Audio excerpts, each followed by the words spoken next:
Qur'an-ı Kərimdə imamət məsələsi idi. Əvvəlki bəhslərdə biz Maidə surəsinin 55-ci ayəsi barəsində siz əzizlərlə müzakirə etdik və dedik ki, bu ayə tam olaraq Qur'an-ı Kərimdə imamət məsələsində, yəni Peyğəmbərin canişinlik məsələsinə dəlalət edən bir ayədir. Ayənin özü ilə bağlı olan bizim təhlilimiz sona çatdı və burada belə bir sual yarandı ki, Maidə surəsinin 55-ci ayəsində kimdən söhbət gedir? Yəni, əl-ləzīnə āmənu kimdir? Bu kimdir məsələsini biz təbii olaraq tarix, hədis, təfsir kitablarına müraciət edərək tapa bilərik. Yəni, ayənin özündə tam olaraq xüsusiyyət verilir və müsəlmanın artıq öz mövcud halına baxmasını tələb edir Qur'an-ı Kərim. Bildiyimiz kimi Qur'an-ı Kərim 23 il ərzində nazil olub. Bu 23 il ərzində nazil olmağın ümumi olaraq 13 ili Məkkə şəhərində olub, 10 ili Mədinə şəhərində. Bildiyiniz kimi Qur'an-ı Kərim nazil olarkən bütün ayələri olmasa da bəzi ayələri hər hansı bir hadisə ilə bağlı olub. Ya hadisə baş verib, ayə nazil olub, ya ayə nazil olub, hadisə baş verib. Hər bir halda, yəni Qur'an-ı Kərim elə bir kitabdır ki, tam olaraq İslam dünyasında baş verən hadisələrlə sırf əlaqəlidir.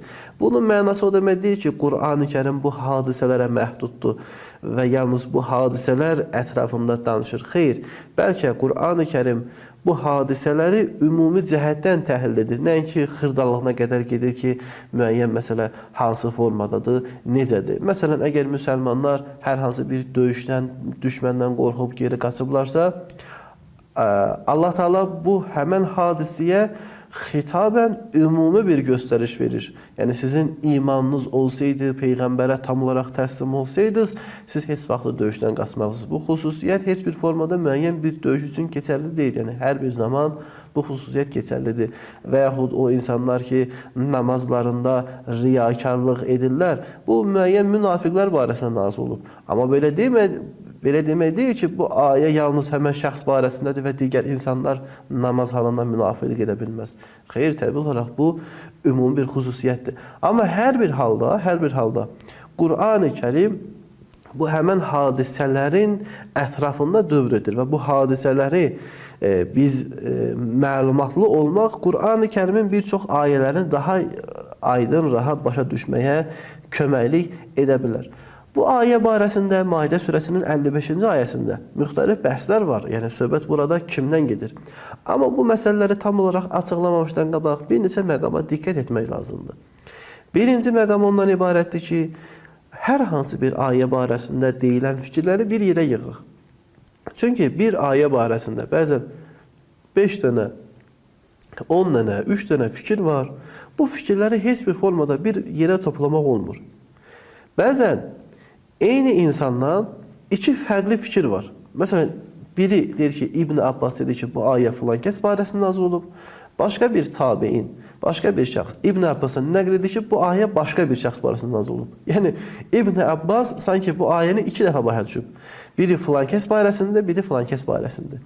İndi tam olaraq misalları və nümunələri ilə xidməsinə çatdıracağım inşallah.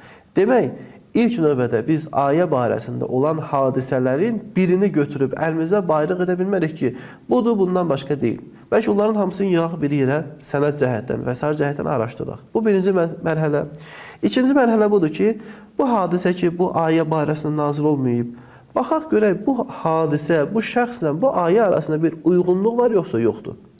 Yəni, ümumən bu şəxsin çəkisi bu ayəni götürəcək həddədir, əgər ayə müsbət mənadadırsa, yoxsa ümumən bu ayə tam olaraq başqa bir məqamda, həmən şəxsi tarixi cəhətdən başqa bir məqamda olmuşdur. Belə olan halda, yəni 2 dənə məqama diqqət etdiyimiz halda, mən bu ayə barəsində nəql olunan fikirləri sizə çatdırım. Ayə kimlər haqqında nazil olmuşdur? Əsasən 4 dənə fikir var. Yəni, ilkin təfsir kitablarında 4 dənə fikir səsləndirilmişdir. Bu fikir müxtəlif təfsir kitablarında var. Eyni zamanda mən İbn Əl-Cəvzənin Zadul Məsir fi ilmi təfsir kitabına istinadən deyirəm. O buyurur ki, bu ayənin və qoluhu taala innema veliyukumullah və rasul ixtələfə fi mən nəzələt əla ərbəətil əqval. Bu ayə kimin barəsində nazil olmuşdur? Bu barədə fikir ayrılığı var. 4 dənə burada fikir var. Yəni 4 şəxs var kimin barəsində nazil olmağı. Əhəduha, onlardan biri budur ki, bu ayə Həzrəti Əli əleyhissalam barəsində nazil olub. Burada rəvayət genişdir, mən oxumuram ki, Peyğəmbər bir sailin yaxınlaşdığını gördü, yəni kimsəsiz bir şəxsin yaxınlaşdığını görsəndi. Onun dedi ki, sənə bir şəxs əta edinmi, yoxsa yox, sənə bir şəxs nəsə verib, yoxsa yox. Dedi ki, bəli, mənə bir şəxs öz üzüyünü əta edib. Peyğəmbər soruşdu ki, o kimdir? Dedi ki, zakəl qaim, orada duran şəxs, fəizə huvə Əli ibn Əbi Talib, və orada duran Əli ibn Əbi Talib idi, İmam Əli idi və o rükû halında bu həmən yoxsul şəxsə öz üzüyünü əta etmişdi. Fəqərə Rasulallah həzihil əyə. Allah Rəsulu bu ayəni oxudu. İnnəmə veliyukumullah və Rəsulu. Sizin vəliniz Allah, onun Rəsulu və ləzinə amenu, iman gətirənlər və ayənin sonunda ki, yutuna zəka və hum rakiun, ruku halında zəkat verən şəxslərdir. Bu birincidir. İbn-i Cəvzə buyurur ki, Rəvahu Əbu Salih ən İbn Abbas və bihi qalə məqatil və qalə mücahid nəzələt fi Ali ibn Əbi Talib təsəddəqə və huvə rakiun. Əbu Salih bunu İbn Abbasdan nəql edib, Məqatil bunu dəstəkləyir, yəni həmən bu fikirdədir. Mücahid də deyib ki, bu ayə Əli ibn Əbi Talib barəsində nazil olub. Bu birinci görüş. Yəni birinci görüşə əsasən burada şəxs Həzrəti Əli əleyhissalamdır. İkinci görüşə əsasən Übadə ibn Əs-Samitdir. Yəni bu ayə Übadə ibn Samit barəsində nazil olub. Peyğəmbərin bir səhabəsidir. Rəvahu Əl-Ovfi ən İbn Abbas, yəni Ovfi İbn Abbasdan nəql edib. Baxın, yuxarı dedim ki, Əbu Salih İbn Abbasdan nəql edir ki, bu ayə Əli ibn Əbi Talib barəsində nazil olub. Ovfi də nəql edir ki, İbn Abbas deyir ki, bu ayə İbadə ibn Samit barəsində nazil olub. Yəni bir şəxs barəsində iki fərqli fikir var. Üçüncü baxış budur ki, bu Əbu Bəkir barəsində nazil olub. Qaləhu İkrəmə bu görüşdədir. Dördüncü görüş bundan ibarətdir ki, Ənnaha nəzələt fi mən məza minəl muslimin və mən bəqə əminuhum qaləhul Həssan. Və Həssan da bu görüşdədir ki, bu bütün müsəlmanlar barəsində nazil olub. Baxın, bir ayədir. Bir ayə barəsində 4 dənə fikir var. Bir fikir bundan ibarətdir ki, burada söhbət yalnız Əli ibn Əbi Talibdən gedir. İkinci görüş bundan ibarətdir ki, İbadə ibn Samit barəsində. Üçüncü görüş bundan ibarətdir ki, bu ayədə söhbət Əbu Bəkir barəsində gedir. Dördüncü görüş də budur ki, burada söhbət bütün müsəlmanların söhbət gedir. Yəni 4 dənə təfsir kitablarında şəxs adı keçib. Əsasən nəql edənlər də tabeinlərdir. Yəni tabein deyir ki, bu ayə filan kəs nəql edib ki, filan şəxs barəsində nazil olub, filan şəxs nəql edib ki, filan şəxs barəsində nazil olub.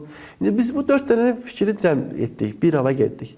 İndi bunların özlərini bir-birinə müqayisə etmək lazımdır. Yəni sənəd etibarıyla həqiqətən hansının nəqli önəmlidir. Eyni zamanda bu 4 dənə fikir sözü gedən ayə ilə hansı uyğundur? Yəni bu 4 şəxsin, yəni biri müsəlmanlardır, yəni 3 şəxsin tam olaraq bu ayə ilə uyğunluğu var, yoxsa yoxdur? İnşallah bu barədə gələn bəhslərimizdə biz müzakirə edəcəyik. Əssalamu aleykum və rəhmətullahi və bərəkətuhu.